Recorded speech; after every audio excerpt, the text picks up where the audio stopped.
When constructing any optical apparatus, ensuring proper and precise alignment is crucial. In this video, we are going to show you how to build, align, and manipulate a Michelson interferometer. This photograph shows a completed setup with smoke added to show the laser paths. This is a top view of your optical table. The first component to install is the laser. It is already mounted in an adjustable holder, shown here. With its base, it should be placed as shown at the far right on the optical table, midway between the two edges.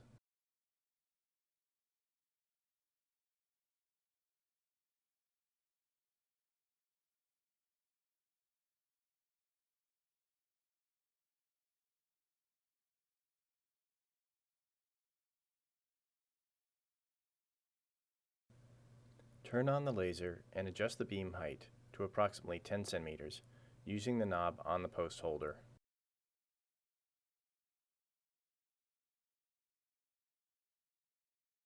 Next, orient the beam so that it points directly along a row of screw holes.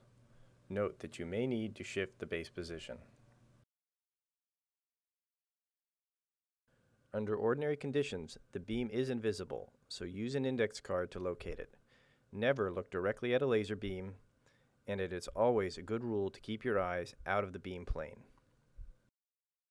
Your alignment will be much easier if the beam is perfectly parallel to the plane of the optical table.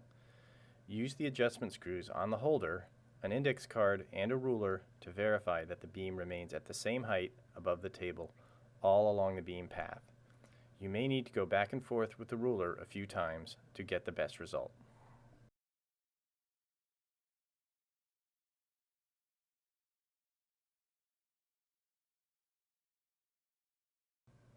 Placing the first mirror. Do not touch the front surface of the mirror.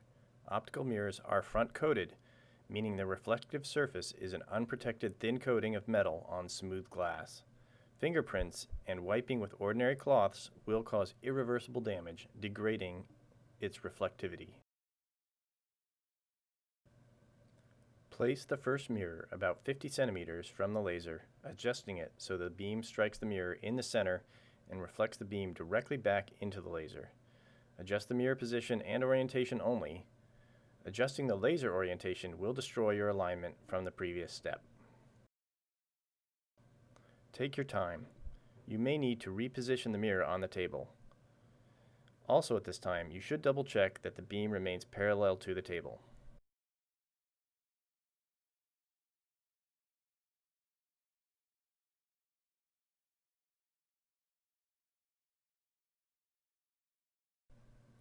Beam splitter placement. The beam splitter is the heart of the interferometer.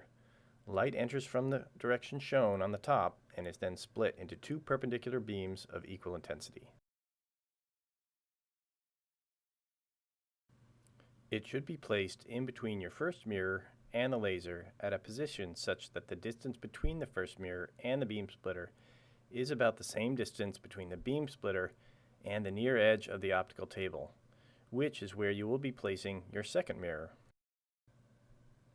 This is because we want to be able to adjust the two arms of the interferometer to be equal using the micrometer stage we will be installing later. You can count screw holes to help get the positioning correct.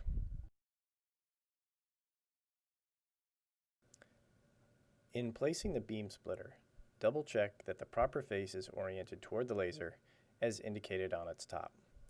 Once the beam splitter is screwed down, adjust it so that the two faces in the beam are perpendicular to the beam. Also, set the height and position so that the beam passes through the center of the beam splitter cube. You should now have a superposed bright and diffuse spot projected onto the back wall. There will also be a beam directed toward you. Placement of the diverging lens. This diverging lens will be used to expand the beam, which will help produce a large diffraction pattern once the alignment is complete. As with mirrors, it is important not to touch the glass surfaces. We must place it in the beam path just in front of the beam splitter. Properly aligned, it will produce a uniform circular smear on the back wall.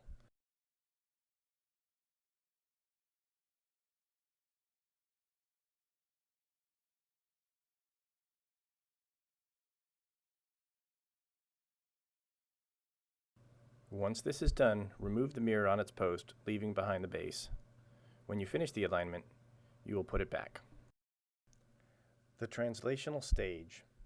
The translational stage will support the second mirror, allowing us to smoothly adjust the path length of one leg of the interferometer. The attached micrometer gives us the ability to make very small linear changes in the position of anything placed upon the stage. It should be located so that the micrometer handle hangs out past the edge of the optical table, and so that the mirror placed on top of it will be the same distance from the beam splitter as the first mirror. Use 2 screws to secure the micrometer base to the table.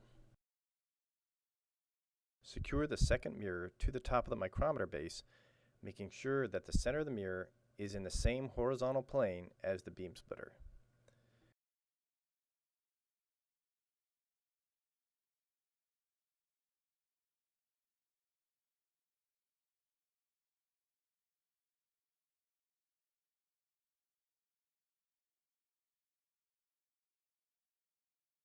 Use a ruler to position it so that its distance from the beam splitter is as close as possible to the distance the first mirror is from the beam splitter. Once the position is set, adjust the aiming of the mirror so that all of the laser dots on the wall superimpose. If you have properly aligned the first mirror, you should only have to make adjustments to the second mirror.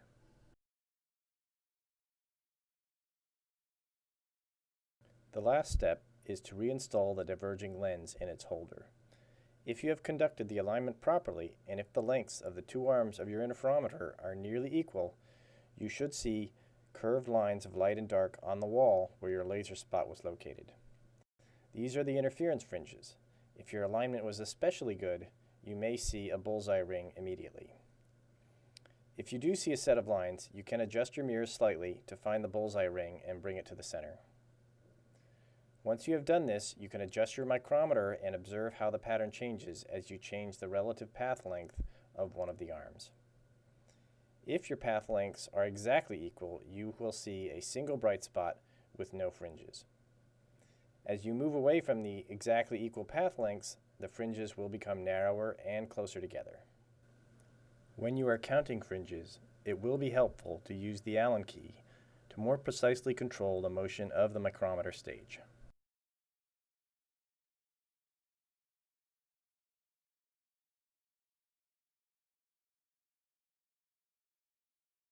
This has been a brief tutorial on how to align optics to construct a Michelson interferometer.